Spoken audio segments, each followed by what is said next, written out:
आणि त्यामुळे सर्वसामान्य माणसाचा राजकारणावर तो विश्वास उडाला होता, वोटिंग पर्सेंटेज कमी झालं होतं.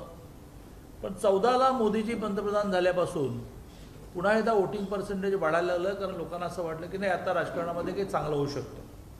पण महाराष्ट्राच्या राजकारणामध्ये गेल्या काही महिन्यामध्ये ज्या घटना घडत आहेत, म्हणजे अगदी 18 महिन्यापूर्वी महाराष्ट्रामध्ये सरकार स्थापनेपासून लोक दरवेळेला अचंबितच होतं, हे कसं काय झालं, हे कसं काय होऊ शकतं. तर त्या अचंबित होण्यापासून ते करता करता करता प्रचंड फ्रस्ट्रेशन, निराशेकडे महाराष्ट्रातला सर्वसामान्य माणूस चालला आहे. इतक्या घटना घडत आहेत. आता काल वाझेंनी NIAला जे पत्र लिहिलं, आता वाझे हे यांचे महावसुली आघाडीचे किती प्रिय की महाराष्ट्राच्या विधानसभेमध्ये ज्यावेळेला हिरेंच्या हत्येचा किंवा काय आत्महत्येचा विषय निघाल्यानंतर ज्यावेळेला वाझेंना तुम्ही सस्पेंड करा अशी मागणी मान्य देवेंद्रजी लावून धरली, मग सस्पेंडवरून आम्ही लॉंग लिव्हपर्यंत आलो, लॉंग लिव्हपासून आम्ही पदावरून दूर करापर्यंत आलो. 9 वेळेला विधानसभा स्थगित करावी लागली. म्हणजे केवढं प्रेम तुमचं वाझेंवर, प्रचंड. 1 मिनिट विधानसभेचं जाणं म्हणजे काही करोड रुपयाचं, काही लाख रुपयाचं नुकसान. अख्खा दिवस सदन चाललं नाही.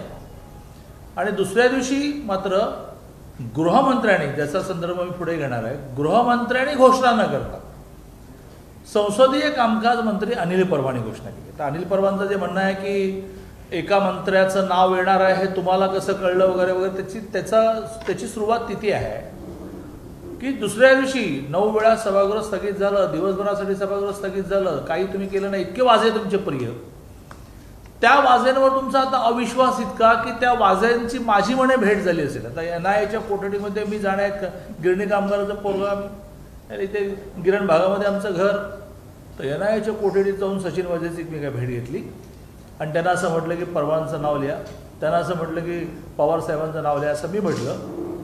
हे हास्यास्पद आहे. 8वीला असणाऱ्या विद्यार्थ्याला, सध्या परीक्षा नाही आहेत त्यामुळे त्याला वेळ आहे, अशा 8वीला असणाऱ्या एखाद्या विद्यार्थ्याला जर हा प्रश्न विचारला की पवार साहेबांनी सुद्धा अनिल परब हे गृह खात्यामध्ये लुडबुड करतात ह्याबद्दल नापसंती व्यक्त केली. आता पवार साहेबांची काही माझी भेट नाही झाली, पण तुम्ही माध्यमांनी छापलं की पवारांनी नापसंती व्यक्त केली, अनिल देशमुखांनी नापसंती व्यक्त केली, अनिल देशमुखांनी पवारांकडे कंप्लेंट केली. मग अनिल परबांची गृह खात्यामध्ये लुडबुड ती पुन्हा एकदा सभागृहात दिसली की सभागृहामध्ये उपस्थित आहेत अनिल देशमुख, तरी सुद्धा वाझेचं सस्पेन्शन पण नाही, लॉंग लिव्ह पण नाही, त्याचा चार्ज काढून घेण्याची घोषणा अनिल परबांनी केली. अशा अनिल परबांना हे जे सगळं परमवीर सिंगांचं पत्र आहे, ज्या पत्रामध्ये दर महिन्याला 100 कोटी वसूल करण्याचा विषय आहे, अशा सगळ्या विषयामध्ये अनिल देशमुख जसे आहेत तसे आणखीन कोणीतरी असतील, मग ते कोण असतील असा अंदाज व्यक्त करायला 8वीचा विद्यार्थी सुद्धा पुरेसा आहे. त्यासाठी चंद्रकांत पाटील कशाला लागतात.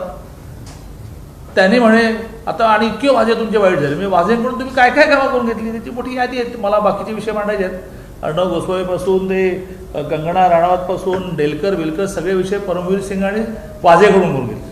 आता वाझे पण वाईट तर परमवीर सिंग पण वाईट. आणि त्यामुळे काल परब साहेबांनी आणि आज माझे परम परम परम मित्र हसन मुश्रीफ की ज्यांना दिवसातून एकदा माझ्याबरोबर बोलल्याशिवाय झोप लागत नाही, त्याने आत्ताच IBNला मला वाटतं असं म्हटलं आहे की चंद्रकांत पाटलांना कसं कळलं 8 दिवस आधी, म्हणजे जसं काही वाझे आणि मी रोज भेटतोच आहोत, त्यामुळे मी भेटणार असतो तर तुम्हाला घेऊन जातो, मला भेटायलाच घेऊन होतो, बाकी कशाला घेऊन जात नाही. तर असे खुळ्यासारखे लहान मुलासारखे प्रश्न यांच्या मनात निर्माण होतात की ना आधी कसं कळ. मी आज सांगतो, चला आज मी नवीन घोषणा करतो की त्या 15 दिवसामध्ये आणखीन 2 मंत्र्यांचे राजीनामे होणार, छापा. आणि मग ते झाल्यानंतर मग पुन्हा म्हणा की मग ह्यांना कसं कळ, मग हे अमित भाईंशी बोलतात का, हे NIAशी बोलताय का, सगळ्या प्रकारच्या माहिती यांना कशा मिळतात. हा कॉमन मॅनचा अंदाज आहे की अजून 2 जणांचे राजीनामे होतील.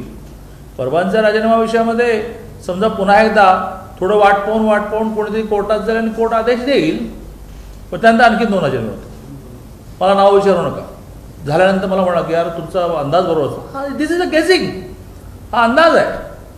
क्रिकेटच्या मॅचमध्ये पहिले 2 बॅट्समन जे आहेत ते आउट व्हायला थोडा वेळ लागतो, कारण त्या बॉलरला पण जरा सेटिंग व्हायला लागतं ना जरा. पण 2 गेल्यानंतर मग पुढचे आपोआप जातात, हो रांगेने जातात.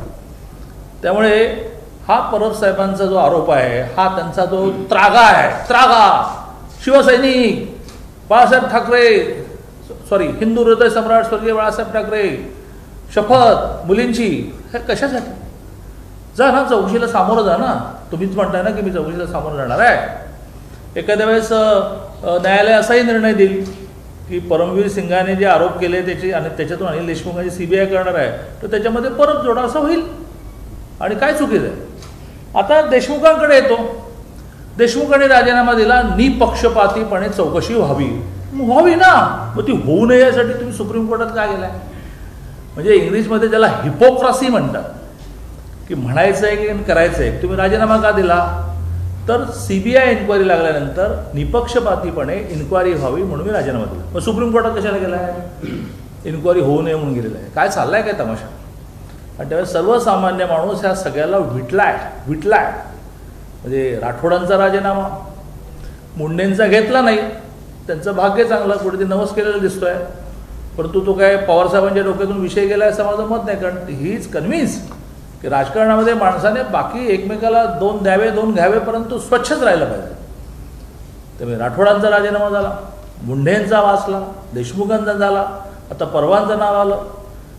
या सगळ्यातून सर्वसामान्य माणसाला अक्षरशः वीट आलेला आहे. आणि त्यामुळे भारतीय जनता पार्टीची मागणी ह्या विषयामधली अशी आहे की CBI इन्क्वायरी होईल, FIR दाखल होईल, त्याच्यातून अटक होईल वगैरे सगळं. परंतु मंत्रिपदाचा राजीनामा देणं पुरणार नाही. ही संघटित गुन्हेगारी आहे. संघटित गुन्हेगारीमध्ये सामान्य माणसाला मोका लागतो. या संघटित गुन्हेगारीचे पुरावे जर ऑन पेपर आले तर केवळ राजीनामा पुरणार नाही, मोका लावावा लागेल. सर्वसामान्य माणसाला जो न्याय आहे तो सगळ्यांनाच न्याय असायला पाहिजे. आणि ह्या देशामध्ये, या महाराष्ट्रामध्ये अशा घटना घडल्या की सर्वसामान्य माणसाला जो न्याय आहे तो सगळ्यांना मिळाला. आणि त्यामुळे मी मागणी करतो, राष्ट्रपती राजवटीची मागणी मी करत नाही, परंतु आता राष्ट्रपती राजवट आणण्यासाठी काय शिल्लक राहिलं? पुढच्या मुद्द्यावर येतो, जो सर्वसामान्यांचा मुद्दा आहे कोरोना. काय राहिले आता केंद्रीय आरोग्य मंत्र्यांनी काल ठोकलाय की कसं महाराष्ट्रामध्ये तुम्ही मेस करून टाकलेलं आहे कोरोनाच्या ट्रीटमेंटच्या विषयामध्ये. इंजेक्शनचा पत्ता नाही आहे, हां त्याच्यासाठी तुमचे काही प्रयत्न आहेत, त्याचं काहीसाठी तुमचं मॉनिटरिंग नाही आहे. वॅक्सिनेशनसाठी तुमचा गोंधळ चाललेला आहे. प्रत्येक विषयामध्ये जर तुम्ही केंद्राला दोष देणार असाल तर केंद्राकडे राज्य द्या ना चालवायला. राज्य तुम्ही चालवणार, हप्ते तुम्ही वसूल करणार, कोरोनामध्ये भ्रष्टाचार तुम्ही करणार आणि दोष देणार केंद्राला. मग केंद्राकडे राज्य चालवायला द्या, आमची मागणी नाही आहे. पण काही झालं की केंद्र, मग जयंतराव पाटील उठणार केंद्र, मग ते आमचे जितेंद्र आव्हाड उठणार केंद्र. अरे किती वेळा आकडे मांडले आणि ते साईटवरच असतात की केंद्राने काय काय दिलं, त्याची यादी वाचण्यात मी वेळ घालवत नाही. पण सातत्याने केंद्र असेल तर सोडा ना, राज्य नाही चालू देत तुम्हाला. तेव्हा राष्ट्रपती राजवटीची भाजपची मागणी नाही, पण राष्ट्रपती राजवट येण्यासाठी आणखीन काय लागतं हे जरा मला तज्ज्ञांनी सांगावं. माझा तिसरा मुद्दा आहे की नव्याने जे गृहमंत्री झाले दिलीप वळसे पाटील, माझे परममित्र आहे, माझं म्हणणं आहे की त्यांना बळीचा बकरा केला आहे. त्यांचं बिचारांचं एन्झोप्लास्टी झालेली आहे आणि त्यामुळे ज्या प्रकारचं गृह खात्यावर आगामी काळामध्ये रोज येणार आहे तर ते कसं बेअर करू शकणार प्रश्न आहे. पण तो त्यांच्या पक्षाचा आणि त्यांचा व्यक्तिगत विषय, मैत्री वेगळी आणि पक्ष वेगळा. त्याने असं म्हटलं की कोण कोण अधिकारी राष्ट्रीय स्वयंसेवक संघाशी संबंधित आहेत याचा आम्ही शोध काढतो. राष्ट्रीय स्वयंसेवक संघ ही दहशतवादी संघटना आहे. राष्ट्रीय स्वयंसेवक संघ ही गुन्हेगार संघटना आहे. गांधींच्या हत्येच्या बाबतीमध्ये सुद्धा सगळ्या कोर्टाने निर्णय दिला की संघाचा गांधींच्या हत्येमध्ये हात नाही. सगळ्या कोर्टाने निर्णय दिला. त्यावेळेला तर तुमची सरकार होती. देशामध्ये कोरोना त्याचं लेटेस्ट सुधारणा आहे, त्यासहित सगळ्या आक्रमणांमध्ये, सगळ्या अडचणींमध्ये समाजासाठी कोण धावून आलं? लातूरचा भूकंप असू देत, कुठे पूर असू देत, आता कोरोना असू देत, युद्ध झालं, सगळ्या विषयामध्ये राष्ट्रीय स्वयंसेवक संघ ह्या देशासाठी, या समाजासाठी झिजला. हे सांगायला तुम्ही लागत नाही दिलीप वळसे पाटील, हे सर्वसामान्य माणसाला माहिती आहे. त्यामुळे तुम्ही एक जबाबदार कार्यकर्ते आहात, जबाबदार नेते आहात. माझं तुमच्यावर प्रेम आहे, तुम्ही तुमच्या राजकीय आवश्यकतेपोटी राष्ट्रीय स्वयंसेवक संघाला यात आणू नका. तुम्ही हे म्हणा की यातले कोण अधिकारी विरोधी पक्षाला माहिती पुरवतात, मग आता ते तुमचं प्रशासनावर पकड नाही, त्याला आम्ही काय करणार. पण त्याला संघाचं लेबल लावू नका आणि संघाचे शोधून काय त्यांना तुम्ही खड्यासारखे काय, कायदा संपलाय का, न्यायालय संपले आहे का. त्यामुळे राष्ट्रीय स्वयंसेवक संघ ही टोकाची, राष्ट्रावर श्रद्धा असणारी, समाजावर प्रेम असणारी संघटना आहे आणि त्यामुळे तुमच्या वादामध्ये, तुमच्या राजकीय हितासाठी संघाला मध्ये ओढू नका.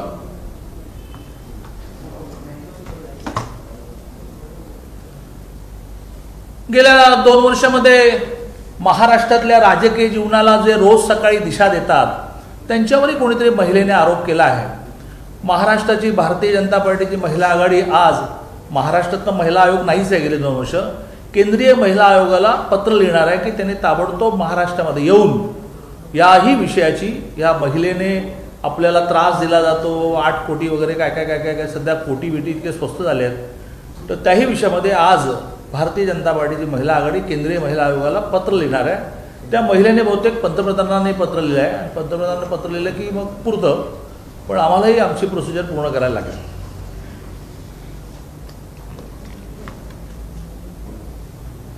प्रश्न दादा हिंदी में आपका जो निवेदन है, क्योंकि आपने कई बातें रखी है, आपने कहा एक प्रश्न करू हिंदी में नहीं, निवेदन उमदा हो गया, निवेदन उमदा हो गया, म्हणजे मग प्रश्न घेत आहे. दादा आपने जो बातें रखी वो आप हिंदी में संक्षिप्त में रखिए. आपने जो बात कही है कि ये पूरा संगठित गुनेगारी लग रही है, तो मकोका लगना चाहिए, और आपका और बीजेपी का क्या स्टैंड है. या एक कुर्सी के नाम. कल वाजे ने एनआई कोर्ट में अपने हस्ताक्षर में अपने वकील के सामने एक पत्र दिया. वो न्यायालय ने स्वीकारा नहीं क्योंकि वो कार्यपद्धति नहीं है, लेकिन वो पत्र बाहर आया है जिसमें उन्होंने ये कहा है कि अनिल देशमुख जी ने सस्पेंशन रद्द करते हुए फिर से पोस्टिंग देने के लिए, और पवार साहब का इसमें सहमति नहीं है तो सहमति बनाने के लिए 2 करोड़ मांगी. ये उन्होंने पहला आरोप किया. सबसे महत्व की बात, उन्होंने दूसरा आरोप किया है मंत्री महोदय अनिल परब जी पर कि इन्होंने एक ट्रस्ट का मामला निपटाने के लिए 50 करोड़ मांगने के लिए कहा, और मुंबई महानगर पालिका से संबंधित कुछ कॉन्ट्रैक्टर 50 उनसे 2-2 करोड़ मांगने का कहा, ऐसा कहा है. और एक बात कही है वो थोड़ी इनडायरेक्ट है, वो गुटखा वाला वगैरह, लेकिन ये तो डायरेक्ट कहा है कि मुझे परब जी ने ऑफिस में बुलाया, फिर लीज दी वगैरह वगैरह. तो इस विषय में परब जी का कहना है, कल शाम को उनकी बहुत भावुक पत्रकार परिषद हुई. जिस भावुक पत्रकार परिषद में उन्होंने कहा कि ये साजिश है, और चंद्रकांत पाटिल को कैसे पता चला कि और एक मंत्री का इस्तीफा होने वाला है.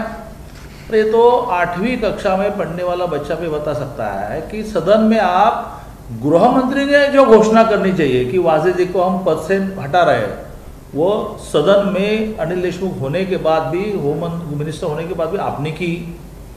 फिर पवार जी ने ऐसे कहते हैं कि नाराजी व्यक्त की कि आप थोड़ा होम डिपार्टमेंट में ज़्यादा हस्तक्षेप करते हैं.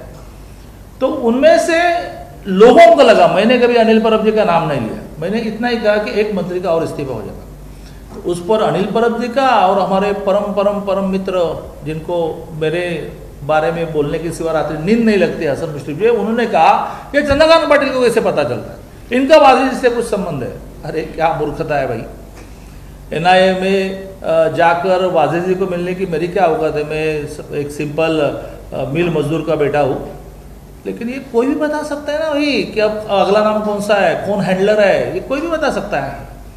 और उन्होंने ये कहा कि मैं सबके लिए तैयार हूँ, हिंदू हृदय सम्राट स्वर्गीय बालासाहेब ठाकरे का शिवसैनिक हूँ. अच्छी बात है. तो आप सीबीआई जो अनिल देशमुख की इंक्वायरी करेगी उसमें अपना भी नाम डालो, क्योंकि कोर्ट तो वही कहेगी ना कि भाई एक लगभग समान आरोप है. तो अनिल देशमुख जी की इंक्वायरी सीबीआई करने वाले होगी तो इसमें इनका भी नाम डालो. तो आप कहिए ना कि 2-2 बार क्यों एजेंसी आना, सीबीआई की इंक्वायरी में मेरा भी नाम डालो. तो मुझे लगता है कि ये पूरा महाराष्ट्र संत्रस्त हुआ है इन सब कारनामों को देखकर. यदि मैंने कहा कि और 2 मिनिस्टर का 15 दिन में इस्तीफा होने वाला है, तो क्या मुझे मारने वाले हो? 15 दिन के बाद ये कहेंगे अरे भैया आपको कैसे पता चलता है? पता चलता है, दिस इज गेसिंग, ये तो अंदाज है भाई. दिखता है कि अब क्या आगे होने वाला है। तो इसलिए मेरी मांग यह है कि not only inquiry, not only FIR, ये ऑर्गेनाइज क्रिमिनल एक्टिविटी है, संगठित गुनहगारी है। संगठित गुनहगारी पर मौका लगता है। जो सामान्य व्यक्ति को न्याय, वो मंत्री को भी न्याय। इस देश में, राज्य में इसी प्रकार के उदाहरण हुए हैं कि जिसमें किसी को भी अलग किया नहीं गया। तो ये संगठित गुनहगारी, ऑर्गेनाइज क्रिमिनल एक्टिविटी, ये यदि ऑन पेपर आती है तो इसमें मौका लगना चाहिए। बाकी सामान्य आदमी के जैसे जेल में जाइए।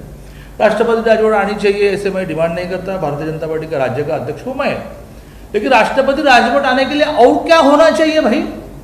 कोरोना में अपयश है, हर रोज मंत्रियों ने पैसे लिए वगैरह विषय सामने आते हैं, मंत्रियों के महिलाओं के साथ संबंध आते हैं। अब और कितने मिनिस्टर के इस्तीफे होने के बाद राष्ट्रपति राजवट लगती है? एक बार निकष माननीय मुख्यमंत्री महोदय हमको बताएं, उन्होंने डिमांड करनी चाहिए कि ये राज्य चलन असंभव हुआ है कि भाई यहाँ भी राष्ट्रपति राजवट लाओ। वैसे तो हर विषय पर तो आप केंद्र करते ही हो, तो इसका अर्थ है कि आपको कुछ जम नहीं रहा है, तो आप होकर राष्ट्रपति को पत्र लिखिए कि मुझे जम नहीं रहा है, आप आपका शासन लाइए। दूसरा मुद्दा जो है मेरा बहुत महत्व का कोरोना से संबंधित है कि इस विषय में भी जिस प्रकार से चल रहा है वो बहुत भयावह है। कल 1 लाख संख्या क्रॉस हुई। आपको देवेंद्र जी ने शब्द दिया कि ठीक है हम सहकार्य करेंगे, शायद राज ठाकरे साहब ने भी दिया, वो शनि रवि के लॉकडाउन के लिए क्या? आपने तो पूरा लॉकडाउन ही कर दिया। हम बार बार ये बोल रहे थे कि लॉकडाउन को हमारा विरोध नहीं, लेकिन लॉकडाउन के बाद सामान्य आदमी को जो आर्थिक नुकसान होता है उसकी चिंता करो। क्यों नहीं देते हो आप? आपने 2-2 करोड़ रुपए आमदारों को बढ़ाए, विकास निधि वो होता है 700 करोड़, और 700 करोड़ में कम से कम 4 सेक्टर को आप महीने का मदद कर सकते हैं। रिक्शा वाले को दे सकते हैं 5-5 हज़ार रुपये, फिर घर में काम करने वाले हमें ताई को दे सकते हैं 2-2 हज़ार रुपये।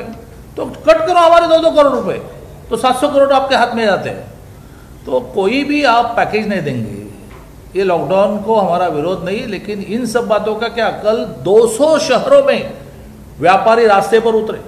व्यापारी नॉर्मली आंदोलन के मूड में नहीं रहता है, वो बेचारा अपना धंधा अच्छा, अपना घर अच्छा, रास्ते पर उतरे। उन्होंने कहा कि जो हमारा करना है करो, हम दुकान ओपन करेंगे। तो इस विषय में भी सरकार में चिंता करनी चाहिए। सबसे महत्व की बात, राष्ट्रीय स्वयंसेवक संघ से संबंधित कितने लोग हैं वो हम ढूंढने वाले हैं। दिलीप वळसे पाटिल जी कहते हैं, तो क्या राष्ट्रीय स्वयंसेवक संघ आतंकवादी संगठना है, दहशतवादी संगठना है?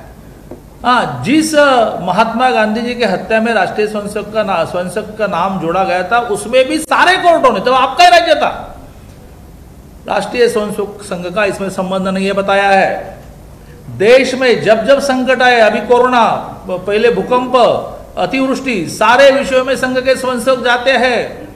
संघ के स्वयंसेवक देश प्रेमी है, समाज प्रेमी है। ये सर्टिफिकेट आपने देने की आवश्यकता नहीं है। ये क्या नया निकाला आपने कि राष्ट्रीय स्वयंसेवक संबंधित कितने अफसर हैं, हम देखते क्या करेंगे उनका? ये कानून खत्म हुआ है क्या? कोर्ट खत्म हुआ है क्या? ये आपका राज आया है, ये मुगलाई आई है क्या? तो ये हम नहीं बर्दाश्त करेंगे। दादा, काही वेळापूर्वी शरद पवारांनी फेसबुक माध्यमाच्याद्वारे राज्याच्या जनतेशी संवाद साधला। प्रामुख्याने महाविकास आघाडीचे प्रत्येक नेते केंद्र सरकारवर बोट दाखवतात कोरोनाविषयी, आणि यामध्ये शरद पवारांनी स्पष्टपणे म्हटलं की केंद्राचं आरोग्य खातं सर्व राज्यांच्या पाठीशी आहे आणि महाराष्ट्र राज्याच्या पाठीशी खंबीरपणे उभं आहे। केंद्र सरकारची पाठराखण स्वतः शरद पवारांनी केलेली आहे। त्याचा राजकीय अर्थ काय निघतो मला माहीत नाही, परंतु त्याचा अकॅडमिक अर्थ असा की जो कोणी प्रामाणिक माणूस आहे ना, माझं म्हणणं जे खरं आहे त्याला खरं म्हणणं, ज्याला खोटं आहे त्याला खोटं म्हणणं। पवारसाहेब खरंच म्हणाले ना, 1,06,00,000 व्हॅक्सिन तुम्हाला दिली, त्यातली जवळजवळ 8 लाखाच्या आसपास, म्हणजे माझं आकडा चुकलं तर मला माफ करा, पण 8 लाखाच्या आसपास व्हॅक्सिन तुम्ही, 6 लाखाच्या आसपास व्हॅक्सिन तुम्ही वाया घालवली। तर वाया कशी जातात? त्याचा करा रेकॉर्ड तयार। अजूनही डॉक्टर्स, नर्सेस ही जी एका अर्थाने कोरोना योद्धे आहेत त्यांचं वॅक्सिनेशन पूर्ण झालं नाही, आणि त्यामुळे उठसूट केंद्रावर आरोप करणं बरोबर नाही। आणि म्हणून माझं म्हणणं आहे की जर तुम्हाला केंद्र करायचं असेल तर आम्हाला राज्य चालवता येत नाही, म्हणून तुम्ही केंद्राकडे राज्य सोपवा, असं राष्ट्रपतींना पत्र लिहून टाका। पंढरपूरमध्ये अजित पवारांची आता सभा होते, प्रचंड गर्दी झालेली आहे, कोविड नॉर्म्सचं पालन येते यावर तुमची काय प्रतिक्रिया आहे? काय चाललंय, एका अर्थाने मोगलाई आलेली आहे. हम करे सो कायदा, आम्ही कुठलेही कायदे पाळणार नाही. आता मग पवारसाहेबांनी फेसबुकच्या माध्यमातून काय अपील केलं की सगळ्यांनी सहकार्य केलं पाहिजे. आम्ही सहकार्य करतो ना, आमचा प्रचंड विरोध होता, पण आम्ही एका शब्दाने बोललो का. आता अजित पवारांवर ॲक्शन घ्या ना, आहे का उद्धवजींची हिंमत, घ्या शरद पवार अजित पवारांवर ॲक्शन.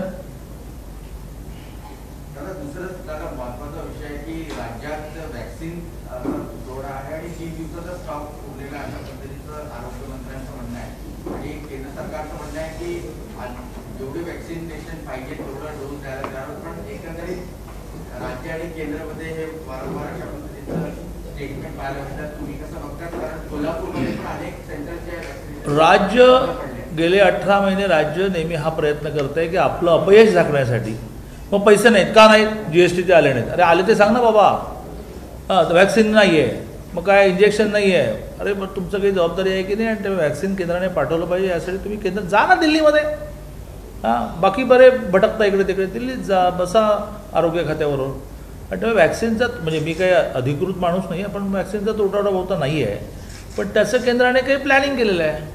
आता तुम्हाला असं सांगितलं होतं की बाबा व्हॅक्सिन हे एका माणसाला 2 द्यायचे आहेत, तर तुम्ही एकाचं एक काढून ठेवलं का, नाही केलं. तुम्ही पहिलं इंजेक्शन देण्यामध्ये साठा संपवला, तर दुसरं कधी द्यायचं. नशीब आता त्यांनी डिक्लेअर केलं सिरमने, मला वाटतं की 45 दिवसानंतर दुसरं द्या. तर मी घेतलं आहे, तर माझा आजच होतं 9 तारीख. तर दुसरं इंजेक्शन द्यायला तुम्ही शिल्लकच नाही ठेवलं, पहिलेच देऊन टाकले, आणि दुसरं नाही दिलं तर इफेक्ट होणार नाही. मेस केवास, नो प्लॅनिंग. एक बार कही जा रही है कि पर्याप्त वैक्सीन नहीं है और महाराष्ट्र के लोग आ रहे हैं सेंटर पर, उनको वापस भेजना पड़ रहा है. केंद्र और अपनी गति बढ़ा वैक्सीन भेजने की, ये जो अपील का स्वास्थ्य मंत्री ने की, इस पर आपका क्या मत है? ऐसे है कि हर विषय में केंद्र की ओर अंगुली निर्देश करना, भाई हम पैकेज क्यों नहीं दे रहे, तो GST नहीं मिला. अरे मिला, उसकी बात करो ना. वैसे 1 करोड़ 6 लाख वैक्सीन भेजे, उसमें से 6 लाख ने मुफ्त गए. इसका पहला हिसाब लगाओ. और सबसे महत्व की बात, केंद्र ने एक कहा था कि 1 को 2 वैक्सीन देने की व्यवस्था करो. आपने तो पहला वैक्सीन देने में ही सारा आपका स्टॉक समाप्त कर दिया.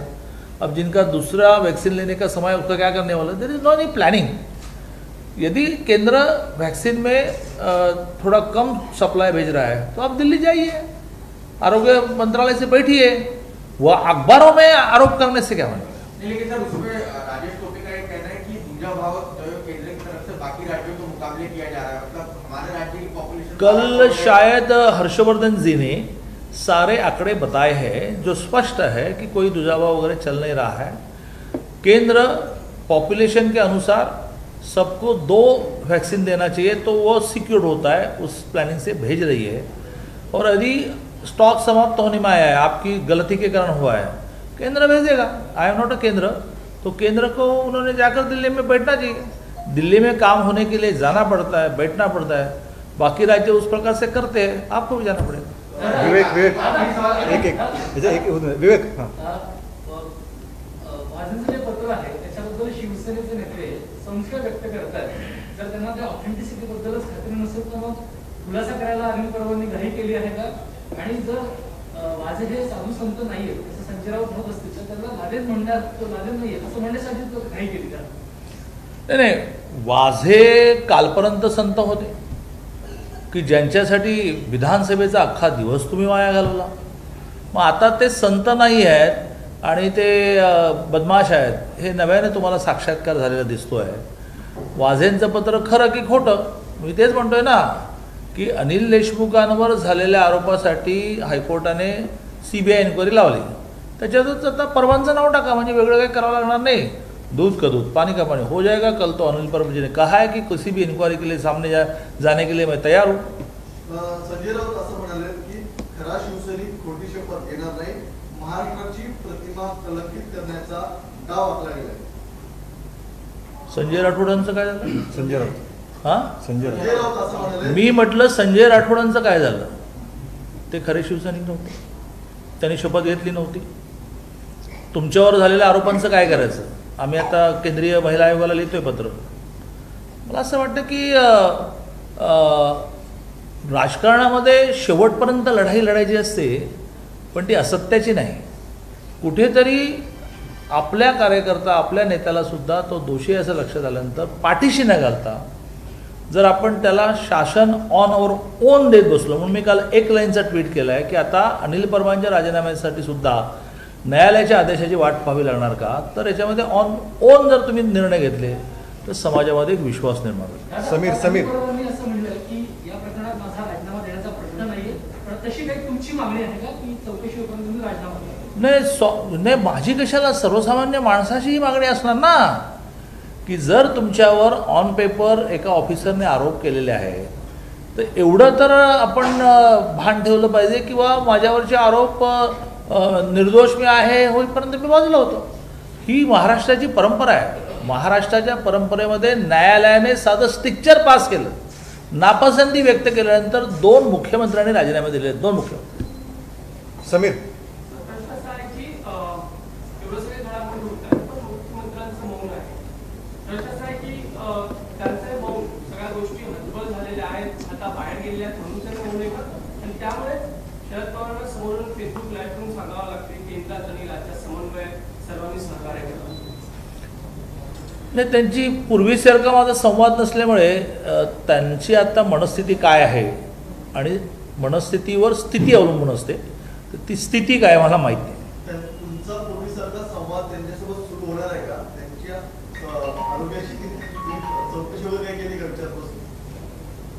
नाही, असं आहे की गेल्या 18-20 महिन्यामध्ये साधारणतः एक 100च्या वर पत्र लिहिली, काही 2 ओळीचं उत्तर काही आलं नाही. काल तर दिवसभर MPSCच्या विद्यार्थ्यांनी माझं सगळं डोकं खराब करून टाकलं. त्यांना हात जोडून असं म्हटलं की नाही रे बाबा, मी हतबल आहे, मी काय करणार?